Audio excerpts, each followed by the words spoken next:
మీరు బాగా స్ట్రెస్ అవుతున్నారా, ప్యానిక్ అవుతున్నారా, యాంగ్జైటీ డిజార్డర్ వస్తుందా, లేదంటే డిప్రెషన్కి పోతున్నారా?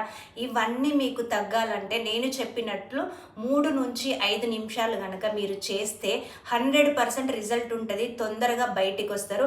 ఈ 2 కనుబొమ్మల మధ్య ఈ సెంటర్ పాయింట్ ఉంది కదా, మీకు వచ్చినా మీ పిల్లలకు వచ్చినా మీరే చెయ్యండి. మీ పిల్లలకు వస్తే వాళ్ళకి చేసుకోవడం రాదు కదా, చిన్న పిల్లలకి మామూలుగా, లేదంటే కొంచెం పెద్దగైన పిల్లలకి కూడా వాళ్ళు కూడా చేసుకోవచ్చు.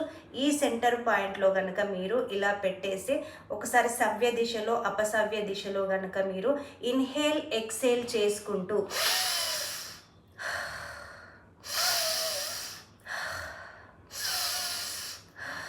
ఇలా ఒక 5 మినిట్స్ చేయండి. 100% మీకు స్ట్రెస్ అనేది తగ్గిపోతుంది. ఇదే కాకుండా ఇంకొకటి కూడా ఉంది, చూడండి ఎలా చేయాలో. నెక్స్ట్ మీరు ఇలా శవాసనంలో పడుకొని ముందు ఒక కాలు పైకెత్తండి ఇలా, నెక్స్ట్ ఇంకొక కాలు పైకెత్తి ఈ కింద బ్యాక్ ఈ కింద 2 చేతులు మీరు ఇలా పెట్టి 2 కాళ్ళను ఇట్లా స్ట్రైట్గా పెట్టండి. ఇలా పెట్టడం వల్ల ఏంటంటే మన బ్లడ్ సర్క్యులేషన్ అనేది బ్రెయిన్కి తొందరగా పోయి స్ట్రెస్ అనేది తొందరగా తగ్గుతుంది.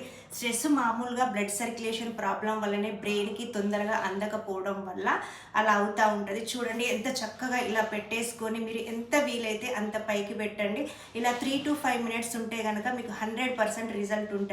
అర్థమైంది కదా. మరి ఇలా స్ట్రైట్గా ఏ సపోర్ట్ లేకుండా పెట్టలేని వాళ్ళు చూడండి ఎలా పెట్టుకోవచ్చో. నెక్స్ట్ ఇలా గోడకు కూడా పెట్టుకోవచ్చు, మీరు ఇలా గోడకు కూడా ఇలా పెట్టుకోవచ్చు. అలా కూడా కొంచెము మీకు బ్లడ్ సర్క్యులేషన్ అనేది అందుతుంది. కాకపోతే సపోర్ట్ లేకుండా చేస్తే కొంచెం తొందరగా క్యూర్ అవుతారు కాబట్టి అలా చేయమంటున్నా. మరి ఇలాంటి వీడియోస్ కోసం మీరు ఏం చేయాలి, like, share, comment and subscribe చేయడం అస్సలు మర్చిపోవద్దు.